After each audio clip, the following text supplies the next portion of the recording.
Look, when a school says your child is below grade level, it can feel like everything just got labeled.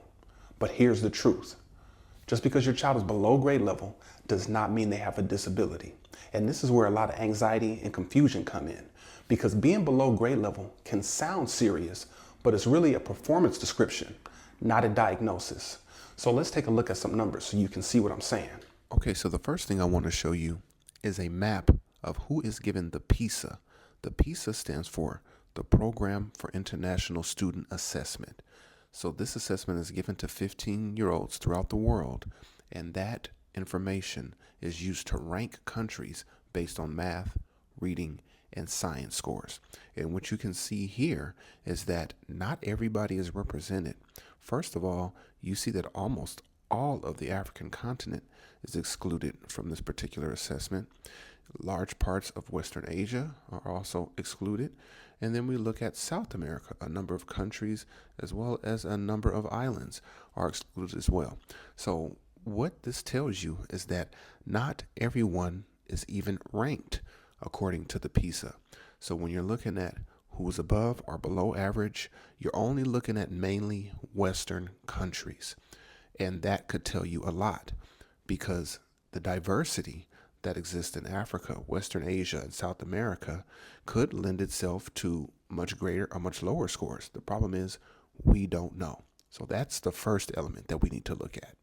Here's the same map of the PISA, and what you get to see at the bottom is the overall score, where you can see the dark blue is the higher scoring countries, whereas you see the light yellow are the lower scoring countries. The next thing we're going to look at is the 6 countries with the highest PISA scores. And as you can see at the top, Singapore blows everybody away with the highest math, the highest science, and the highest reading score, as well as the highest overall score. So essentially, if you want to have the best education according to Western standards, you send your child to Singapore or at least use those Singapore methods. As we look down, we see a number of Asian countries, and we still don't see the United States, which is where we're currently located, anywhere yet. But let's continue. What we forgot to mention is that these scores are based on 2022. And as we look at the scores, we've already gone through a number on the first page, and now we have Australia, Finland, New Zealand, the UK, Poland, Czech, Denmark, and then finally the United States, sitting in about the 18th position. So a lot of work to be done. And you have to ask yourself, if the United States is this low and your child is in the United States, what does that mean for their scores according to the world? And as we continue to swipe through the different scores, you can see, and maybe you can find your country here.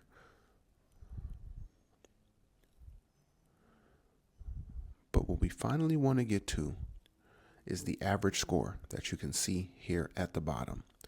So the average score across the world for children 15 years old in 2022 taking this assessment was a 1300 overall, a 438 for math, 447 for science, and a 436 for reading. So you can measure your country up against the average score and see, where does your country fall? Now we want to take a look at the scores from the United States only. And what we have is the National Assessment of Educational Progress given to 12th graders in 2024. And what we want to focus on is the average score here. Remember, we're looking at below grade level. So what's the average score? And if we look at just the average score, we're taking this section right about here. And we can see from 1992, the score was 292, drops in 2015 to about 287, 2019 to 285, and now 2024 to 283. So it also depends on when your child took the test to determine if they're at grade level, above, or below. So once again, we're just trying to point out there are a number of factors that determines whether your child is above, below, or at grade level. So the scores we just took a look at were the reading scores. Now we can take a look at the mathematics scores for 12th grade students in 2024. And once again, we want to look at the average score, and we want to look going all the way back to 2005. And as you can see, a similar pattern, but not exactly the same. '05, we have a 150 for the average score. We go 10 years later to 2015, it goes up 2 points, but then we go right back down in 2019. This is before the pandemic. You see the slides start to take place. And now in 2024, down to 147. So it looks like even math scores are worse than the reading scores for students in the United States. So we're getting a little bit closer to home. And since we're in California, we're going to take a look at California's reading state snapshot report. So this is the same company, the National Assessment of Educational Progress. And what they did was assess children in the 8th grade to determine where their abilities fall. And we'll say right about here is the basic level. And what you can see is that less than 50% of the students are proficient. But you can see much more than 50% of the students who took this test are not proficient in reading.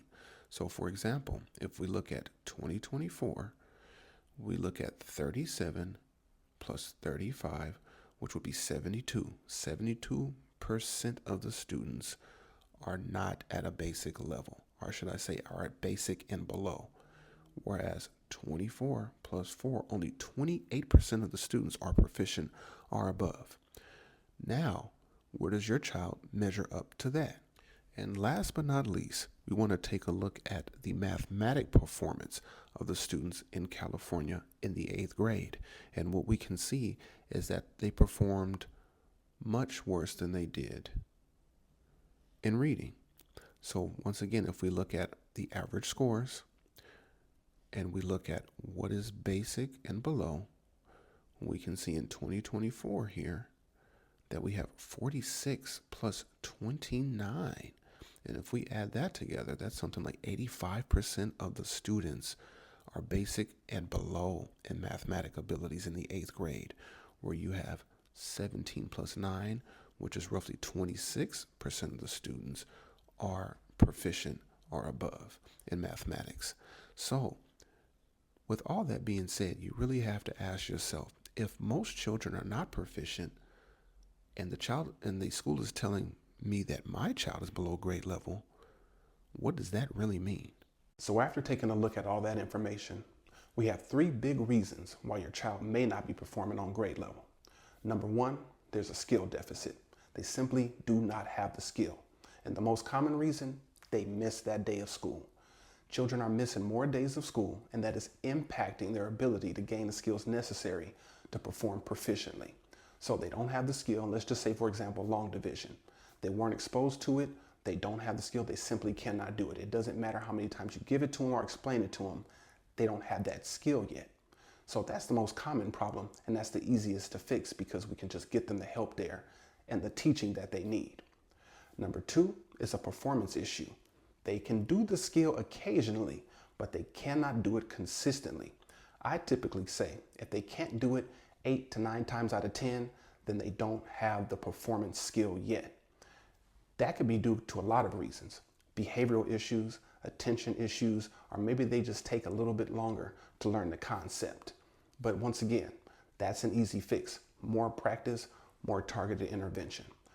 The last one is a learning difference, an underlying learning difference. And you can tell that because it typically takes them a lot longer. Repeated exposure to get an idea.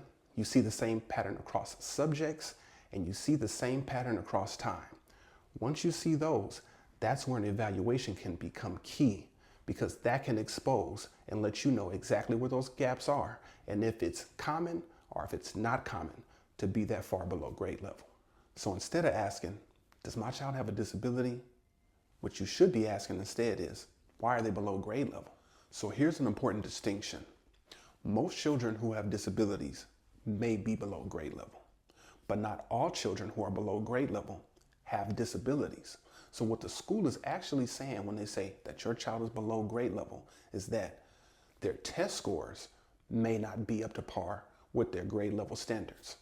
The grades that they receive in class may not be on par with grade level standards. So what this means is, compared to the other children who have taken this test, They are performing here. But as you can see from the data above, most children are not meeting grade level standards. So then you have to ask yourself, who's really disabled and who's really just below grade level? And what does that mean? There's a lot of inconsistencies from classroom to classroom, from state to state, from country to country when it comes to how children perform, what they're taught, at what pace they're taught, and how they're taught. So you're going to see a lot of differences based on all of those factors. So you don't want to hang your hat on just the school saying they're below grade level, because it does not tell you what the cause is, and it does not tell you what exact skills they're missing. That's the information you want to know, and that's where the evaluation becomes key. So instead of stopping there, you want to ask, what skills are they missing? You also want to know what supports have been tried. And you also want to know, how are they responding to those supports? Because those answers will tell you which category you're in. Is it a skill deficit, a performance deficit, or are we dealing with an underlying learning issue?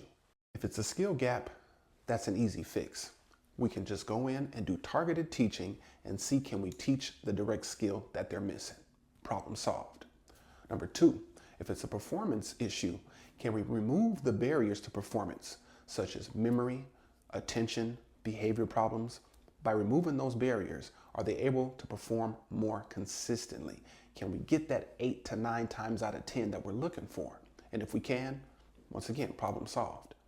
But if we can't get either one of those two, we have to go to number 3, underlying learning differences. And at that point, we might want to seek an evaluation, because it will tell us what interventions are also necessary. So once you identify what category they're in, then you can find out what intervention strategies you can use, measure them, and then take a look at how they're responding. That will give you an idea, a much, much better idea of what you need to do next. So the biggest mistake we see is that parents hear below grade level and jump straight to fear. Or the school says, we'll monitor it, and they monitor into perpetuity without ever identifying the underlying cause. So at that point, you want to know, what can we do to get the help that we need? It doesn't matter if it's a skill, performance, or underlying learning issue. You want to know what to do next. So being below grade level is a signal. It's not an answer. What you want to know is, what can they do and how can we get them to do that? And once you do that and identify what the cause is and identify what interventions are necessary, you can actually start doing something that works. So if you actually want to find out what's driving your child's learning or behavior, contact us for a free 15-minute consultation by checking out our links in the bio. And if you still have further questions and you've heard something from the school that just doesn't quite make sense, drop it in the comments below and we'll make sure to answer you. And as always, stay tuned.